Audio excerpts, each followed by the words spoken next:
Jon Bones Jones, quite possibly the most controversial mixed martial arts fighter in existence. I mean, he's one of those guys that if you have feelings for Jon Jones, it's most likely very strong feelings.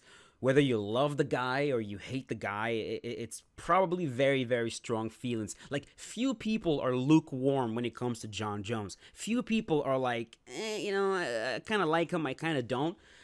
For me, I've always fallen for a very long time. I fell into the side that really loved Jon Jones, but I've always been able to separate the fighter and the personality. It is something that I've always been able to do. Like I've talked about this multiple times on this channel. Not a lot of people can do that. A lot of people look at a fighter and they cannot possibly separate the fighter and the person. And I also understand why. It's like, why should you, right? Like, why should you? If I'm gonna like a fighter, then I might as well like someone who's also a good guy. So I completely understand where all of you are coming from when you say that. Um, but man, John, he kept crossing lines. I think that's the big thing. A lot of shit that he would do is like some people can say, I don't give a crap. Like the steroid thing, the cocaine thing. Like everyone's on steroids. People freaking party, people do drugs. Like, who gives a shit, right? But then he starts to cross all these lines that you can't. If you're someone that has self-respect, like, you can't just overlook, especially the most recent nonsense he did, where he pretty much assaulted his wife and his daughters had to call 911. I mean, that's shit like that is so hard to overlook. But that said, man, he's just a fighter that I can't seem to stop paying attention to. I became a fan of this guy, and as much as I try to, like, peel myself from that, I keep just finding that I miss the dude, man. And I'm not really afraid to admit that. Like, I would say I definitely miss the fighter Jon Jones, because at this point, man, it just doesn't feel like MMA is the same without him. And I have a similar feeling about Conor McGregor as well. There's some of these guys that they show up, and then when they're not there anymore, you're like, man, like, I actually do miss this freaking guy. With John, he had some lackluster performances recently. I mean, the last time we saw him in there was against Dominic Reyes in a pretty lackluster performance, not the sort of performance you would expect for someone who's pound for pound best.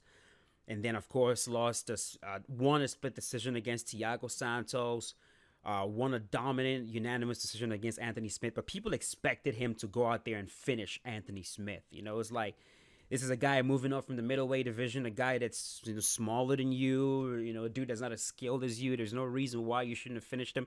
You get to a certain point in your career, especially with your dominance and your skill level, people start to expect you to be spectacular every single time. And Israel Adesanya is dealing with the same shit right now.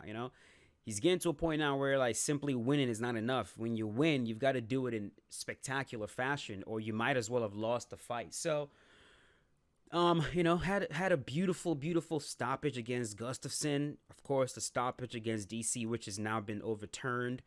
And then we were just expecting, man, maybe Jon Jones is back. Maybe old dominant Jon Jones is back, and then he freaking stinks up the whole entire place. And then, since 2020, after his last fight against Dominic Reyes, we haven't seen Jon Jones. The talk is Jon Jones has officially moved up to the heavyweight division. He needs some time to bulk up. He needs some time to gain the weight the right way, as opposed to just getting fat and then going up there and gassing. He wants to, gain the weight the right way, which, if you take a look at his Instagram, if you scroll down his Instagram, you're going to pretty much see a bunch of Jon Jones, like, lifting weights. Jon Jones lifting weights, Jon Jones trying to bulk himself up, Jon Jones trying to get bigger. And this has been, like, a video like this. I am turning off the music because I do not want any copyright. But yeah, a video like that of Jon Jones, squatting, lifting weights. His physique has definitely grown. If you take a look at him, like, he's definitely looking bigger, thicker. But in terms of, like, muscle mass, I know what I'm looking at. In terms of muscle mass, it's he's definitely carrying around a lot more body fat these days. That's not to say it's a bad thing. You know what I mean? You take a look at a picture like this, and you see he's clearly carrying around some more body fat. That is not to say it's a bad thing. If you have too much muscle, I mean, we all know exactly how bad that can go as well. Of course, Jon has also posted some footage of him, boxing. Every time he's kind of off of, like, anytime he doesn't have a schedule, it seems to be the one thing he really tries to focus on, because it's kind of a weakness in his game, his boxing, for sure. And so he'll post a video like this where he's really trying to clean it up. I'll just put it that way, to really clean it up. I've always thought, though, that as he's moving up to the heavyweight division, as he's going to be fighting all these monsters, these big boys, I've always thought that it would be best for Jon Jones to go back to his roots, his wrestling, because the truth of the matter is, and if you're in the grappling world, you're going to know that this is true. The higher you go up in weight, the less grappling skill you're going to see. And that's all around. Wrestling, like, if you take a look at wrestlers, even wrestlers, like, if you take a look at, like, skill, actual skill level, generally the lower you go in weight class, the more skill you see. And so some of the best guys in the world are big men with very high level skills, right? Take a look at someone like Gordon Ryan. A very good reason why Gordon Ryan, who, by the way, is my favorite athlete currently. Like, I watch way more jiu-jitsu than MMA, but that's besides the point. When you take a look at someone like Gordon Ryan, who's 6'2", like 240 pounds, but in terms of jiu-jitsu technique, is probably the most technical jiu-jitsu no-gi player right now. I mean, his technique is tip-top. And then he's big. That's when you start running into, like, massive problems. When the dude is big, but also has very good technique. And this is also the issue people had with Cain Velasquez. Cain Velasquez was just big enough, but had cardio like a freaking lightweight, had speed, had very good boxing technique, very good Muay Thai, very good wrestling, mixed everything up very well. Same thing with DC.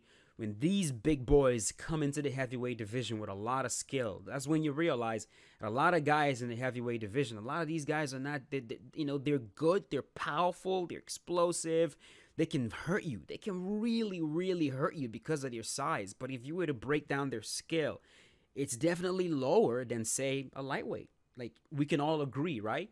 And so I've always thought, man, if Jon Jones can go back to his wrestling roots, and if Jon Jones can go back to his grappling, if he can go up a weight class to the heavyweight division and take these guys down, I'm telling you, he's going to have an easy time running through that division.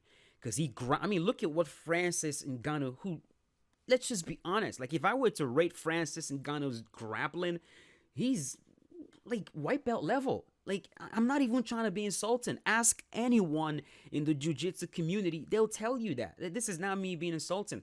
But look at what he was able to do to Cyril Gane. You know what I mean? It's like he just took him down repeatedly, held him down. It's like,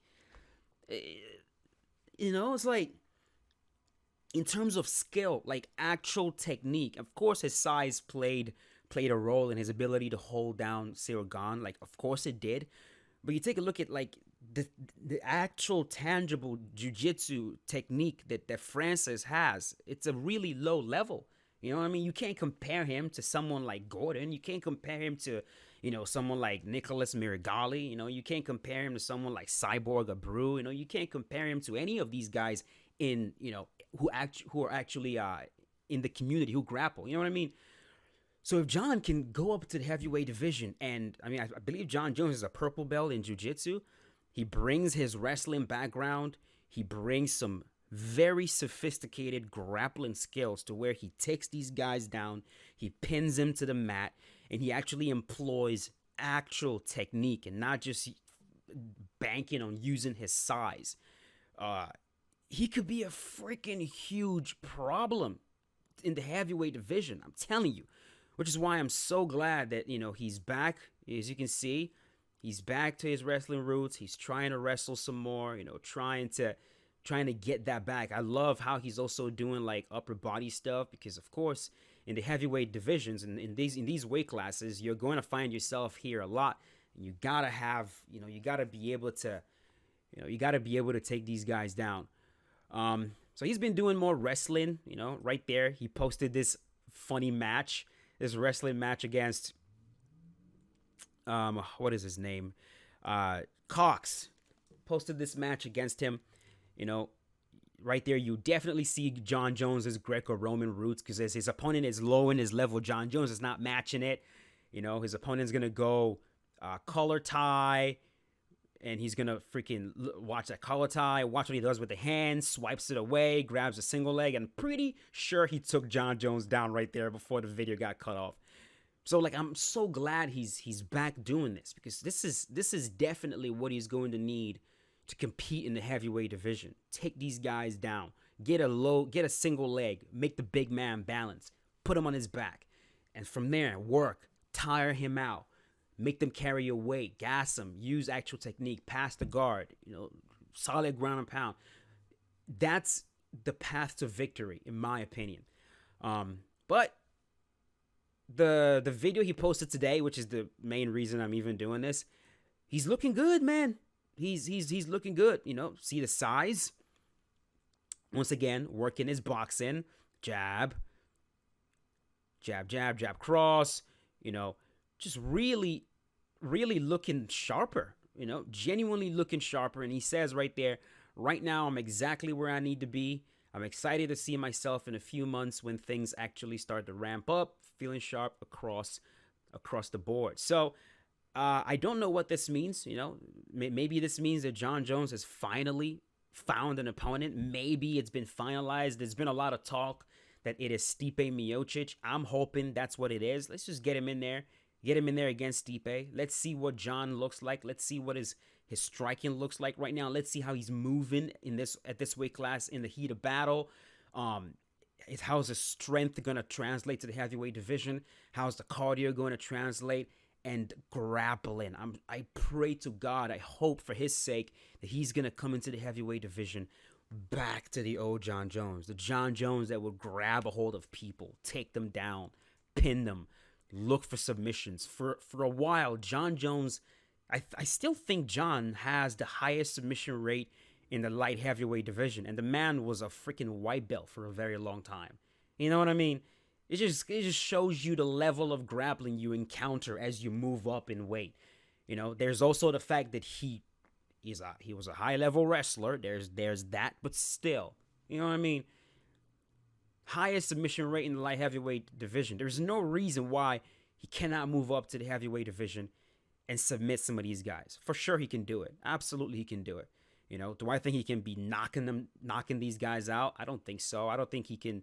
I mean, then again, GSP couldn't have hurt anybody in the welterweight division, and then he goes up to the middleweight division and freaking knocks down Michael Bisping and finishes him. So who the frick knows?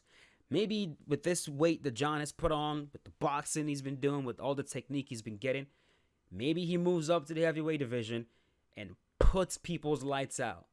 We shall see. But yeah, just wanted to talk about Jon Jones for a little bit. I know what you're going to say.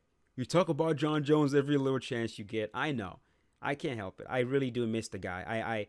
With all the bullshit that he's done, I still miss him in the octagon, and I'm really hoping that we get to see him back in there at some point. Right now, I'm just freaking excited for Sunday.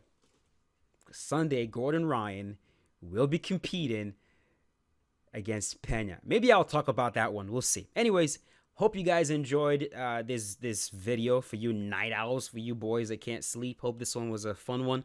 Let me know in the comment section what your thoughts are, and I will see you guys tomorrow. As always, stay safe. Peace out. Have a good one.